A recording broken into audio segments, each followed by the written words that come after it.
நாம் உழைக்கும் மக்களுக்கான அரசாங்கம், சதிகார குழுக்களுக்கு அடிபணிய போவதில்லை என அரசாங்கம் உறுதி. பல்கலைக்கழக விரிவுரையாளர் கொலை, சந்தேக நபர்களுக்கு விளக்கமறியல்.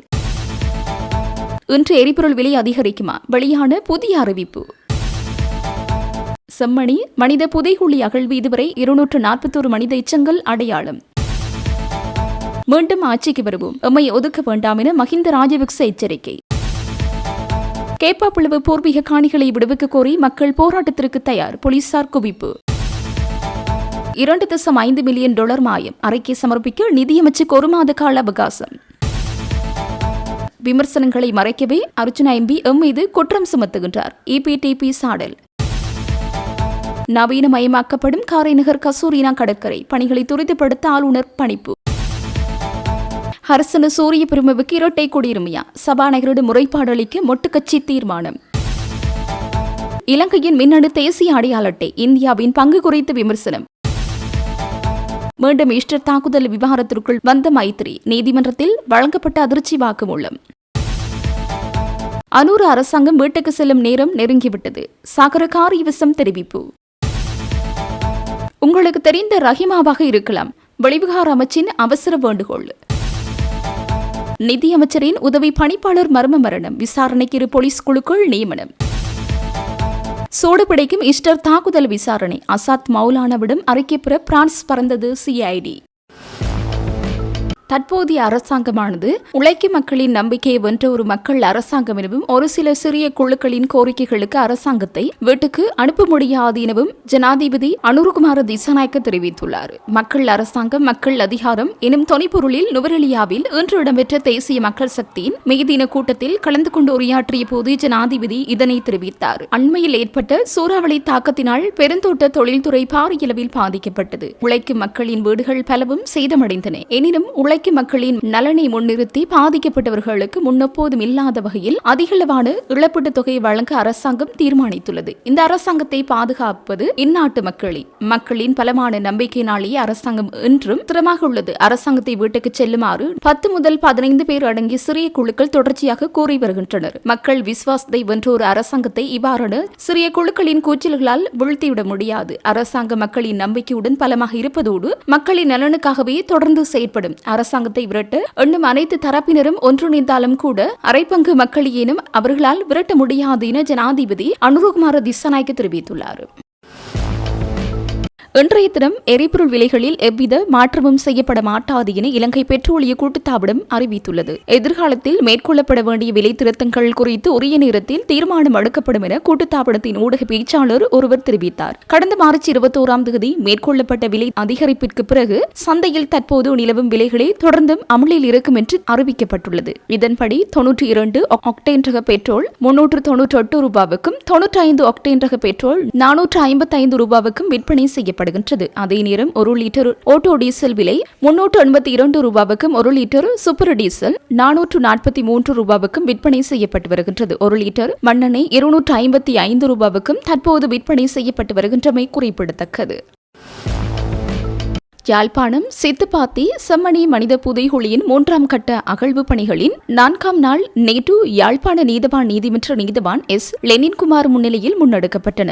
நேற்றைய அகழ்வு பணியின் போது ஏற்கனவே அடையாளம் காணப்பட்டிருந்த 211 மற்றும் 220 ஆகிய இலக்கங்களுடைய மனித எலும்புக்கூடுகளின் எஞ்சிய பகுதிகள் துப்புரவு செய்யப்பட்டு அடையாளமிடப்பட்டு அகழ்ந்தெடுக்கப்பட்டன. இவை அனைத்தும் தற்போது நீதிமன்ற கட்டுப்பாட்டின் கீழ் ஒப்படைக்கப்பட்டுள்ளன. புதைகுழியின் வடமேற்கு பகுதியில் ஆரம்பிக்கப்பட்ட அகழ்வு பணிகளின் மூலம் தொடர்ச்சியாக பல்வேறு எலும்பு தொகுதிகள் அடையாளம் காணப்பட்டு வருகின்றன. நேற்றைய அகழ்வுடன் சேர்ந்து மொத்தமாக 241 எலும்பு தொகுதிகள் அடையாளம் காணப்பட்டுள்ளன. இதுவரை 240 எலும்பு தொகுதிகள் முழுமையாக அகழ்ந்தெடுக்கப்பட்டுள்ளன. நேற்றைய அகழ்வின் போது நாணயத்தை ஒத்த ஒரு சான்று பொருளும் கண்டெடுக்கப்பட்டுள்ளது. இந்த அகழ்வு பணியில் தொல்லியல் பேராசிரியர் ராஜ் சோமதேவா தலைமையிலான குழுவினர், சட்ட வைத்திய அதிகாரி செல்லையா பிரணவன், குற்றப்புலனாய்வு திணைக்கள அதிகாரிகள், சட்டத்திறனிகள் மற்றும் துறைசார் நிபுணர்கள் கலந்து கொண்டனர். தற்போது ஏற்கனவே தோண்டப்பட்ட பகுதிகளில் உள்ள மணலை அரைத்தெடுத்து ஆய்வு செய்யும் பணிகள் தொடர்ச்சியாக நடைபெற்று வருகின்றன.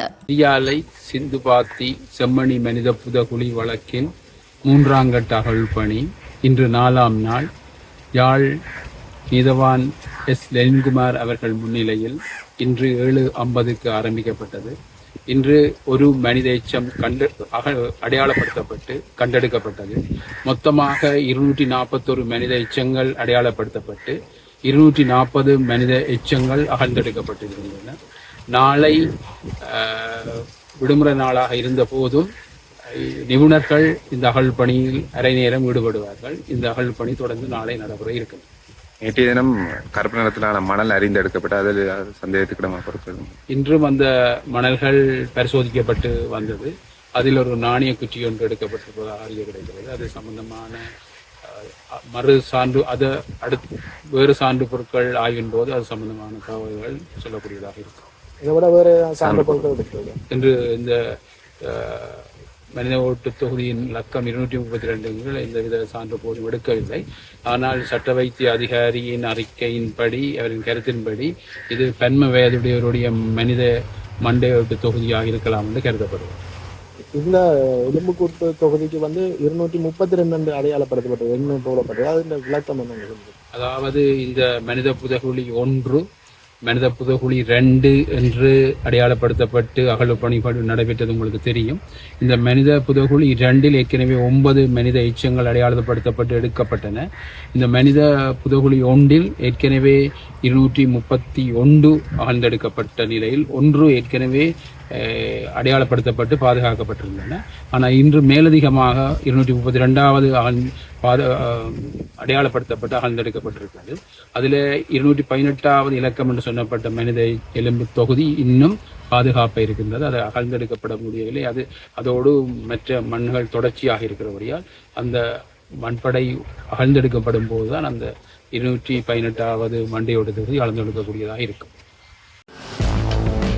தனக்கு எதிரான விமர்சனங்களையும் குற்றங்களையும் மறைப்பதற்கும் தன்னை ஒரு புனிதராக காட்டுவதற்குமே பாராளுமன்ற உறுப்பினர் ராமநாதன் அர்ச்சுனா முயற்சிக்கின்றார். அதன் ஒரு வெளிப்பாடே எம்மீதான குற்றச்சாட்டாகும் என ஈழ மக்கள் ஜனநாயக கட்சி தெரிவித்துள்ளது. பாராளுமன்ற உறுப்பினர் அர்ச்சுனாவுடன் காணி முரண்பாட்டில் ஈடுபடுபவர்களுக்கும் ஏபிடிபி கட்சிக்கும் எவ்வித தொடர்பும் இல்லை என்று அக்கட்சி திட்டவட்டமாக விளக்கமளித்துள்ளது. யாழ் ஊடக அமையத்தில் நேற்று நடைபெற்ற ஊடகவியலாளர் சந்திப்பில் கலந்து கொண்டு கருத்து வெளியிட்ட ஏபிடிபி ஊடக செயலாளர் ஸ்ரீகாந்த் பன்னீர்செல்வம் மற்றும் மானிப்பை பிரதேச அமைப்பாளர் வெளிச்சோர் அன்டன் ஜோன்சன் ஆகியோர் மேலும் தெரிவித்ததாவது: இதுதான் அந்த சந்தர்ப்பத்திலே நடந்திருந்தது. இந்த நிலையிலேயே தற்போது தனக்கு எதிராக ஒரு நீதிமன்ற வழக்கு தொடரப்பட்டுள்ள நிலையிலே தனக்கு எதிரான விமர்சனங்கள் மிகவும் ஆழமாக வெளியாகிக் கொண்டிருக்கின்ற சூழலிலே அதனை வலுவிழக்கச் செய்வதற்காக அல்லது அதனை நியாயப்படுத்தும் வகையிலே கௌரவ நாடாளுமன்ற உறுப்பினர் ராமநாதன் அர்ச்சுனா அவர்கள் ஈழமக்கள் ஜனநாயக கட்சிக்கு எதிராக அல்லது ஈழமக்கள் ஜனநாயக கட்சியையும் இந்த விடயத்திலே சம்பந்தப்படுத்தி இருக்கின்றார். உங்களுக்கு தெரியும், இது முதற் தடவை அல்ல.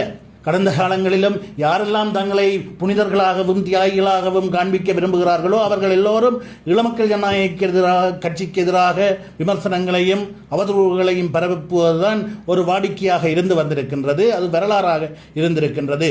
அத்தனை அவதூறுகளையும் சேரடிப்புகளையும் எதிர்கொண்டுதான் ஈழமக்கள் ஜனநாயக கட்சி இந்த மக்கள் மத்தியிலே தொடர்ந்தும் பயணித்துக் கொண்டிருக்கின்றது. ஆனால் ஒரு விடயம் இங்கே வெளிப்படுத்தப்பட்டிருக்கிறது. என்னவென்று சொன்னால், கடந்த காலங்களிலே ஈழமக்கள் ஜனநாயக கட்சியினுடைய செயற்பாடுகள் எவ்வாறு அமைந்திருந்தன, தங்களுக்கு எதிரான குற்றச்சாட்டுக்களை அவர்கள் எவ்வாறு கையாண்டிருந்தார்கள் என்பது அர்ச்சுனா ராமநாதனுடைய கருத்து அல்லது காணொளி ஊடாக வெளிப்படுத்தப்பட்டிருக்கின்றது. எந்த ஒரு சந்தர்ப்பத்திலும் தங்களுக்கு இருந்த அதிகாரங்களை சட்டவிரோதமாக அல்லது தவறான முறையிலே பயன்படுத்தியது இல்லை என்ற விடயம் வெளிப்படுத்தப்பட்டிருக்கிறது. எந்த ஒரு சந்தர்ப்பத்திலும் ஈழமக்கள் ஜனநாயக கட்சி தங்களுக்கு எதிரான விமர்சனங்களை முன்வைப்பவர்களுக்கு அல்லது தங்களுக்கு எதிரான கருத்துக்களை முன்வைப்பவர்களுக்கு எதிராக துப்பாக்கியை தூக்கி காட்டி சுடுவேண்டா நாயே என்று சொன்னதாக எந்த ஒரு பதிவுகளும் இல்லை. ஆக ஈழமக்கள் ஜனநாயக கட்சிக்கு எதிராக கடந்த காலங்களிலே முன்வைக்கப்பட்ட குற்றச்சாட்டுக்கள் அனைத்தும் பொய்யானது.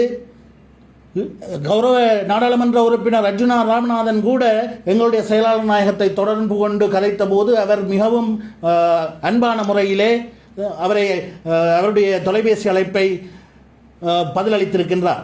அது மட்டுமல்ல, சாவகச்சேரி பிரதேசத்திலே சாவகச்சேரி வைத்தியசாலையிலே அவருக்கு பிரச்சனை வந்தபோது கூட அவர் எங்களுடைய அலுவலகத்திற்கு வந்து இந்த பிரச்சனையை தொடர்பிலே கலந்துரையாடிய போது கூட அந்த பிரச்சனையிலே நியாயம் இருக்குமாக இருந்தால் அது தொடர்பிலே காத்திரமான நடவடிக்கை எடுக்கப்பட வேண்டும், அதற்கான ஒத்துழைப்புகள் வழங்கப்படும் என்ற உத்தரவாதத்தையும் அப்போது எங்களுடைய செயலாளர் நாயகம் வைத்தியர் அர்ஜுனா ராமநாதனுக்கு வழங்கியிருந்தார். இருந்தாலும் தொடர்ந்து வந்த காலங்களிலே அவருடைய அணுகுமுறைகள் அல்லது தன்னுடைய வேலை திட்டங்களை முன்னகர்த்துவதற்கு ஏற்ற வகையிலே அர்ஜுனா ராமநாதனுடைய அணுகுமுறைகள் இல்லாததன் காரணத்தினாலேயே அப்போது அவர் முன்வைத்த கோரிக்கைகள் தீர்க்கப்படாத ஒரு சூழல் ஏற்பட்டிருந்தது. இந்த நிலையிலே தான் தற்போதும் அர்ஜுனா ராமநாதன் அவர்கள் தன்னுக்கு எதிராக முன்வைக்கப்பட்டிருக்கின்ற குற்றச்சாட்டுக்கள் அல்லது விமர்சனங்களை வலுவிழக்க செய்யும் வகையில் அல்லது பூசி மெழுகும் வகையில் அல்லது அதனை கருத்து பரிமாற்றத்திலிருந்து அப்புறப்படுத்தும் வகையில் ஈழமக்கள் ஜனநாயக கட்சிக்கு எதிரான விமர்சனத்தை முன்வைத்திருக்கின்றார். இதனை மக்கள் புரிந்து கொள்வார்கள் என்ற நம்பிக்கை எமக்கு இருக்கின்றது. நன்றி.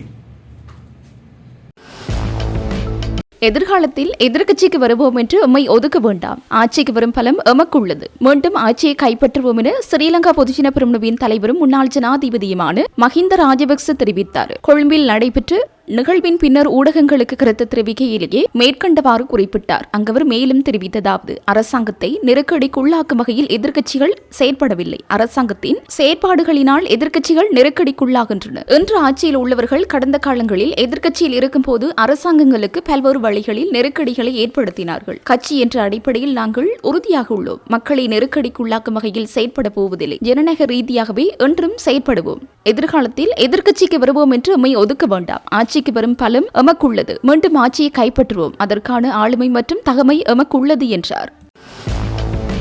முன்னாள் ஜனாதிபதி மைத்ரிபால சிறிசேனவுக்கு 2019ஆம் ஆண்டு நடைபெற்ற உயிர்த்த ஞாயிறு தாக்குதல் தொடர்பான தாக்குதல்கள் குறித்த உளவுத்துறை தகவல்கள் முன்கூட்டியே தெரிந்திருந்ததாக சாட்சியம் அளிக்கப்பட்டுள்ளது. வழக்கில் சாட்சியமளித்த முன்னாள் பாதுகாப்பு செயலாளர் ஹேமஸ்ரீ பெர்னாண்டோ இதனை தெரிவித்துள்ளார். கொழும்பு நீதிமன்றத்தில் நடைபெற்ற விசாரணையின் போது அப்போதைய பாதுகாப்பு அமைச்சராகவும் முப்படைகளின் தளபதியாகவும் இருந்த முன்னாள் ஜனாதிபதி மைத்ரிபால சிறிசேனவிற்கு இந்த உளவுத்துறை தகவல்கள் தெரிந்திருந்ததாக ஹேமஸ்ரீ பெர்னாண்டோ வலியுறுத்தினார். அரசு புலனாய்வு சபையின் அப்போதைய தலைவர் நிலந்த ஜெயவர்தனவிற்கும் இந்த தகவல்கள் தெரிந்திருந்ததாகவும் அவர் அதனை மறைக்க செயல்பட்டதாகவும் பெர்னாண்டோ குற்றம் சாட்டினார். தாக்குதல்களை தடுப்பதில் கடமையை புறக்கணித்ததாக தன் மீது சுமத்தப்பட்டுள்ள குற்றச்சாட்டுகளை மறுத்தவர் உரிய தகவல்கள் முறையாக ஆராயப்படவில்லை என்றும் பொறுப்பாளர் இன்னும் சுதந்திரமாக செயல்படுவதாகவும் தெரிவித்தார். இந்த விவகாரத்தில் உளவுத்துறை எச்சரிக்கைகள் இருந்த போதிலும் செயல்பட தவறியதன் காரணமாக முன்னாள் ஜனாதிபதி மைத்ரிபால சிறிசேனாவிற்கு 2023 ஜனவரி மாதம் 100 மில்லியன் ரூபாய் இழப்பீடு வழங்குமாறு உயர் நீதிமன்றம் உத்தரவிட்டிருந்தது.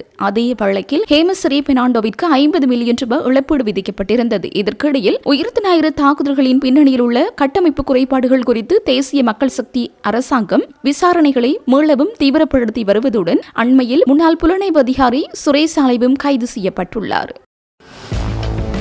யாழ்ப்பாணம் பல்கலைக்கழக சிரேஷ்ட சித்த வைத்தியத்துறை விரிவுரையாளர் கொலை வழக்கில் கைதான 2 சந்தேக நபர்களையும் எதிர்வரும் மே மாதம் 14ஆம் தேதி வரை விளக்கமறியலில் வைக்குமாறு யாழ்ப்பாணம் நீதவான் நீதிமன்றம் உத்தரவிட்டுள்ளது. யாழ்ப்பாணம் பல்கலைக்கழக சித்த வைத்தியத்துறையின் சிரேஷ்ட விரிவுரையாளர் தயாளினி திலீபன் படுகொலை செய்யப்பட்டு தனக்கிழப்பு பகுதியில் உருக்குலைந்து சடலமாக மீட்கப்பட்ட சம்பவம் தொடர்பாக சிரேஷ்ட விரிவுரையாளரின் மருமகன் மற்றும் மகள் ஆகியோர் யாழ்ப்பாணம் போலீசாரால் கைது செய்யப்பட்டு நீதிமன்ற உத்தரவுக்கமைய நேற்று வரை விளக்கமறியலில் வைக்க வைக்கப்பட்டிருந்தனர். குறித்த வழக்கு நேற்று மீண்டும் யாழ்ப்பாணம் நீதவான் நீதிமன்றத்தில் நீதவான் எஸ் லெனின்குமார் முன்னிலையில் விசாரணைக்கு எடுத்துக் கொள்ளப்பட்ட போது பாதிக்கப்பட்டவர்கள் சார்பில் ஜனாதிபதி சட்டத்திரணி எம்.ஏ. சுமந்திரன், சட்டத்திரணி பெனிசல் துஷானும், முதலாவது சந்தேக நபரான விரிவுரையாளரின் மருமகன் சார்பில் சர்மினி விக்னேஸ்வரனும், இரண்டாவது சந்தேக நபராக பெயர் குறிப்பிடப்பட்ட சிரேஷ்ட விரிவுரையாளரின் மகள் சார்பில் சட்டத்திரணி சமந்த அத்துகுருள்ளவின் வழிகாட்டலில் சட்டத்திரணி வி. கௌதமனும் ஆஜராகினர். குறித்த வழக்கின் மரண விசாரணை எதிர்வரும் மே மாதம் 20ஆம் தேதி நடத்த தீர்மானித்துள்ள நீதவான் எஸ். லெனின்குமார் சந்தேக நபர்கள் இருவரையும் எதிர்வரும் மே மாதம் 14ஆம் தேதி வரை விளக்கமறியலில் வைக்குமாறு உத்தரவிட்டார். திரைசேரியினால் ஆஸ்திரேலிய கடன் வழங்குனருக்கு அனுப்பப்பட்ட $2.5 மில்லியன் காணாமல் போனமை தொடர்பில் நிதியமைச்சருக்கு 1 மாத கால அவகாசம் வழங்கப்பட்டுள்ளதாக அரசு நிதி பற்றிய பாராளுமன்ற குழுவின் தலைவர் ஹர்சடி சில்வா தெரிவித்துள்ளார்.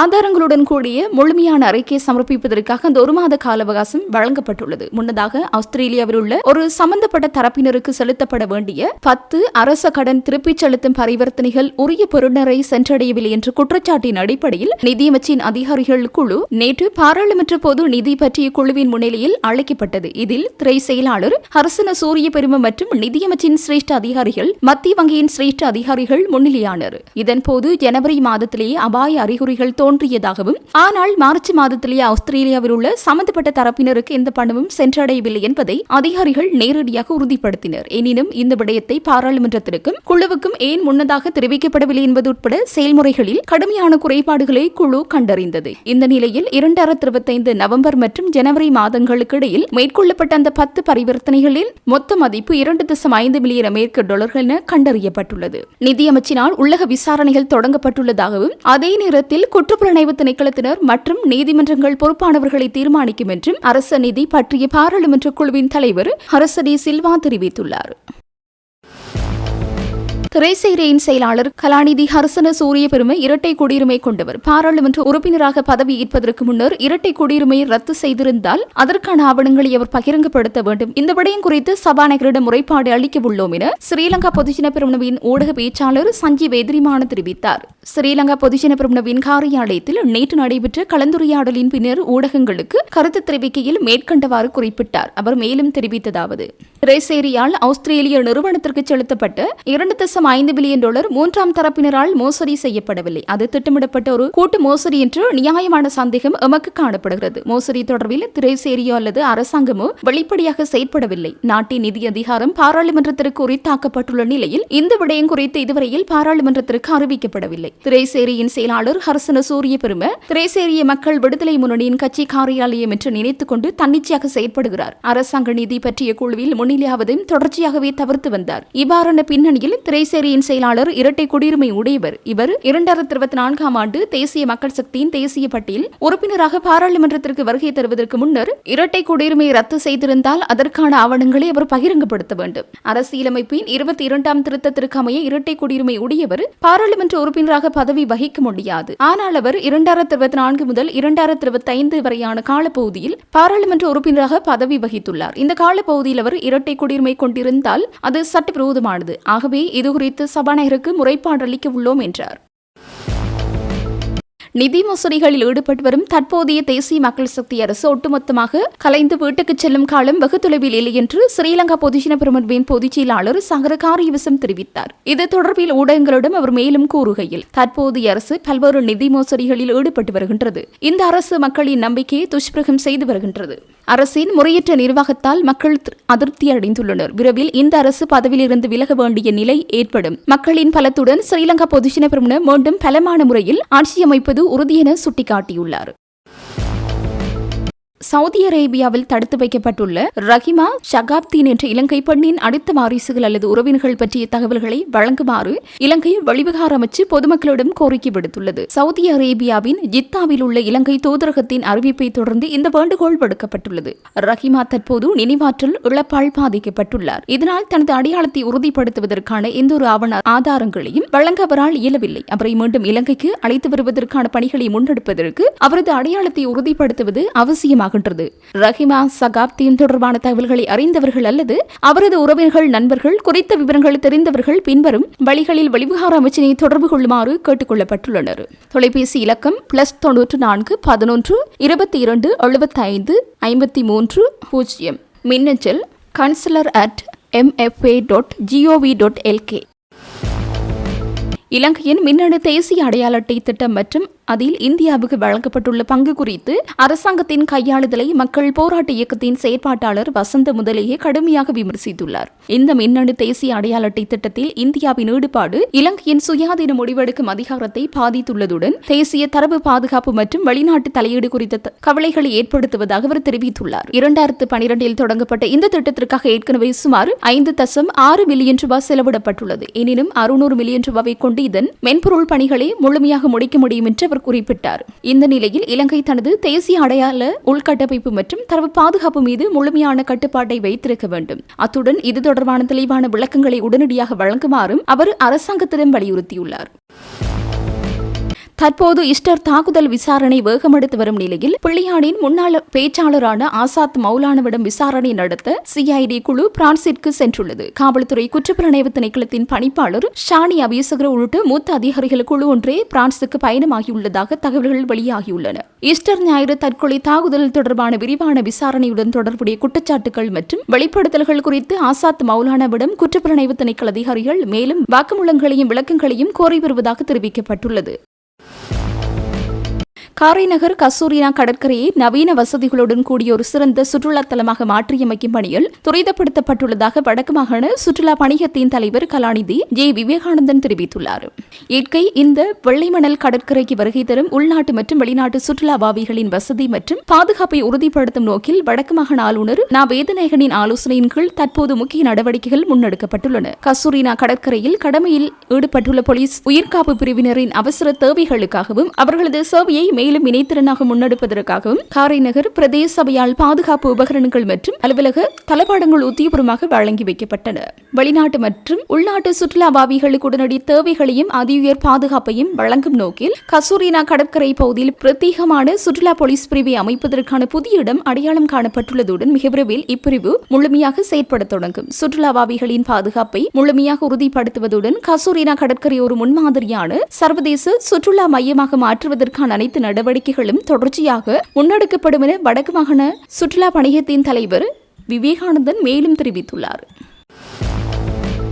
முல்லைத்தீவு மாவட்டத்தின் கேப்பாப்பிளவு பகுதியில் தங்கள் பூர்வீக காணிகளை விடுவிக்க கோரி மக்கள் இன்று ராணுவ படை தலைமையகத்தின் பிரதான வாயிலுக்கு முன்பாக கவனஈர்ப்பு போராட்டத்தை முன்னெடுக்க தயாராகியுள்ள நிலையில் அப்பகுதியில் போலீசார் களமிறக்கப்பட்டுள்ளனர். கடல், கரை மற்றும் விவசாய நிலங்களை வாழ்வாதாரமாக நம்பியிருந்த கேப்பாப்பிளவு மக்கள் பாதுகாப்பு படையினரின் நடவடிக்கையால் தங்களது வாழ்வாதாரம் கடுமையாக பாதிக்கப்பட்டுள்ளதாகவும் தொழில்துறைகள் முடக்கப்பட்டுள்ளதாகவும் குற்றம் சாட்டுகின்றனர். இன்றைய தொழிலாளர் தினத்தன்று நடைபெறவுள்ள இந்த போராட்டமானது தங்கள் பூர்வீக நிலங்களை விடுவித்து தாயக மண்ணில் வாழ அனுமதிக்க வேண்டும் என்று கோரிக்கை மக்கள் வலியுறுத்துகின்றனர். போர் முடிவடைந்து 17 ஆண்டுகள் ஆகிவிட்டன. இருப்பினும் பாதுகாப்பு செயலகம் என்ற பெயரில் மக்களின் காணிகள் தொடர்ந்தும் அபகரிக்கப்பட்டு வருகின்றன. கடந்த 17 ஆண்டுகளாக தமது சொந்த நிலத்தில் குடியேற முடியாமல் தவித்து வருகின்றோம். எமது பூர்வீக நிலத்தில் ராணுவம் எமது வளங்களை பயன்படுத்துகின்றது. ஆனால் நாம் வீதியில் நின்று பார்த்துக் கொண்டிருக்கின்றோம். இது எந்த வகையிலும் நியாயமல்ல என மக்கள் வேதனையுடன் தெரிவித்துள்ளனர். வெளிநாடுகளுக்கு பயணம் செய்யும் பௌத்த பிக்குகளுக்கான கட்டுப்பாடுகளை இலங்கை அரசு மேலும் கடுமைப்படுத்தியுள்ளது. புதிய நடைமுறைகளின்படி வெளிநாடுகளுக்கு செல்லும் பௌத்த பிக்குகள் தங்களது மூத்த பிக்கு, பிராந்திய பௌத்த தலைவர் மற்றும் சம்பந்தப்பட்ட பீடங்களின் மகாநாயக்க தேரர்கள் ஆகியோரிடமிருந்து பரிந்துரைகளை பெறுவது கட்டாயமாக்கப்பட்டுள்ளது. இந்த சட்டம் முன்பு இயற்றப்பட்டிருந்தாலும் தற்போது அது கடுமையாக அமல்படுத்தப்படும் என புத்த சாஸ்திர, சமய மற்றும் கலாச்சார விவகாரங்களுக்கான பிரதி அமைச்சர் கமஹிதர திசாநாயக்க தெரிவித்துள்ளார். ஜனாதிபதி அனுரகுமார் திசாநாயக்க மற்றும் பௌத்த தேரர்களிடையே நடைபெற்ற முக்கிய சந்திப்பின் பின்னரே இந்த தீர்மானம் எடுக்கப்பட்டதாகவும் அவர் குறிப்பிட்டார். இந்த புதிய நடைமுறை அவசியமானதாக கருதப்படுவதுடன் மகாநாயக்க தேரர்களுக்கு இதுகுறித்து விளக்கமளிக்கப்பட்டுள்ளதாக தெரிவிக்கப்படுகிறது. தாய்லாந்திலிருந்து பண்டார்நாயக்க சர்வதேச விமான நிலையத்திற்கு திரும்பிய 22 பௌத்த பிக்குகள் பெருமளவிலான போதைப் பொருட்களுடன் கைது செய்யப்பட்ட சமீபத்திய சம்பவம் இந்த கடும் நடவடிக்கைக்கு முக்கிய காரணமாக பார்க்கப்படுகின்றது. இதன் மூலம் பௌத்த சங்கத்தின் கௌரவத்தையும் ஒழுங்கையும் பாதுகாக்க அரசு நடவடிக்கை எடுத்துள்ளதாக அதிகாரிகள் வலியுறுத்தியுள்ளனர். நிதியமைச்சிலிருந்து 2.5 மில்லியன் அமெரிக்க டாலர்கள் காணாமல் போன சம்பவம் தொடர்பாக இடைநீக்கம் செய்யப்பட்ட 4 அதிகாரிகளில் ஒருவர் மர்மமான முறையில் உயிரிழந்த சம்பவம் பெரும் பரபரப்பை ஏற்படுத்தியுள்ளது. நிதியமைச்சின் வெளிநாட்டு வளங்கள் திணைக்களத்தின் உதவி பணிப்பாளராக செயற்பட்ட ரங்க ராஜபக்ச என்பவரை இவ்வாறு உயிரிழந்த நிலையில் நேற்று சடலமாக மீட்கப்பட்டிருந்தார். 2.5 மில்லியன் அமெரிக்க டாலர்கள் காணாமல் போன சம்பவம் தொடர்பாக இந்த அதிகாரி உட்பட 4 பேரின் பணிகளை இடைநீக்கம் செய்ய நிதி அமைச்சகம் சமீபத்தில் நடவடிக்கை எடுத்திருந்தது. இந்த நிலையில் குளியாப்பட்டிய பகுதியில் உள்ள அவரது வீட்டின் பின்புற பகுதியில் இருந்து அவரது சடலம் மீட்கப்பட்டுள்ளதாகவும் அவரது உடலில் வெட்டுக்காயம் காணப்படுவதாகவும் குறிப்பிடப்படுகின்றது. சம்பந்தப்பட்ட அதிகாரி வெட்டுக்காயங்களுடன் உயிரிழந்ததாகவும் இது தற்கொலையாக இருக்கலாம் என சந்தேகிக்கப்படுவதாகவும் சிரேஷ்ட போலீஸ் அதிகாரி ஒருவர் தெரிவித்துள்ளார். இதற்கமைய இறந்தவரின் உடலில் கைகால்களில் பலத்த காயங்கள் ஏற்பட்டுள்ளதாகவும் இருப்பினும் அவரது மரணம் தற்கொலையா அல்லது கொலையா என்பதை தீர்மானிக்க விரிவான விசாரணைகள் தற்போது நடைபெற்று வருகின்றன. சடலம் மீதான பிரேத பரிசோதனைக்கு பிறகு விசாரணையின் உண்மைத்தன்மை உறுதி செய்யப்படும் என்று போலீஸ் வட்டார வட்டாரங்கள் மூலம் தெரிய வந்துள்ளது. உயிரிழந்த அதிகாரியிடமிருந்தும் வாக்குமூலங்களை பதிவு செய்ய விசாரணை திணைக்களங்கள் தயாராகி வந்ததாகவும் சம்பந்தப்பட்ட பணம் காணாமல் போனது குறித்து இந்த அதிகாரிக்கு நன்கு தெரியும் என்றும் சில வட்டாரங்கள் தெரிவிக்கின்றன. இது பற்றி அவர் சம்பந்தப்பட்ட துறைகளிடம் முறைப்பாடு அளித்திருந்தார் என்றும் சில சமூக ஊடகங்கள் செய்தி வெளியிட்டிருந்ததாகவும் வட்டாரங்கள் தெரிவிக்கின்றன. இவர் குளியாப்பட்டிய மத்திய மகா வித்தியாலயத்தின் பழைய மாணவனும் ஸ்ரீ ஜெயவர்த்தனபுர பல்கலைக்கழகத்தின் பழைய மாணவனும் ஆவார் என்பது குறிப்பிடத்தக்கது.